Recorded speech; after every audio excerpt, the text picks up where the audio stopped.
Hi అండి. మా husband అయితే మళ్ళీ ముక్కాముల వర్క్కి వెళ్ళారండి. మళ్ళీ అక్కడ కాళ్ళలో చేపలు రొయ్యలు ఏ పడుతుంటే చూసారంట.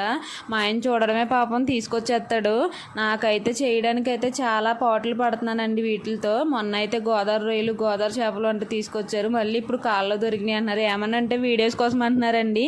ఈ వీడియోలు ఇవి ఎలా ఉన్నా కానీ నాకైతే ఈ చేపలు చేయడం అయితే అస్సలు రాదండి. పెళ్ళికి ముందు చేపల కూర కావాలి అంటే ప్లేట్లోకి వచ్చేసేది. ఇప్పుడైతే మనమే చేపల కూర చేసుకుని ప్లేట్లో పెట్టాల్సి వస్తుంది. అలా ఉంటుంది పెళ్ళి అయిన తర్వాత. దయచేసి పెళ్ళి కావాల్సిన వాళ్ళు ఎవరైనా ఉంటే చేపల పచ్చడిలు చేయడం మాత్రం చేసి నేర్చుకోండి. లేకపోతే నా పరిస్థితిలా ఉంటుంది. పచ్చడిలు అయితే వండలేదు కానీ చేపలకైతే ఆల్ మిక్స్ అండి. చేపలన్నీ బొమ్మడాయిలు అవి ఉన్నాయి. అన్నీ కలిపి అయితే వండాను. కర్రీ అయితే బాగా వచ్చింది. మీకు కూడా ఈ కర్రీ నచ్చిందా? లైక్ చేయండి, షేర్ చేయండి, సబ్స్క్రైబ్ చేయండి. అలాగే మా ఆయన లాంటి నాన్ వెజ్ ఎక్కువ తినే హస్బెండ్ కానీ దొరికారనుకోండి ఇంకా మీ పని అయితే అయిపోతుంది.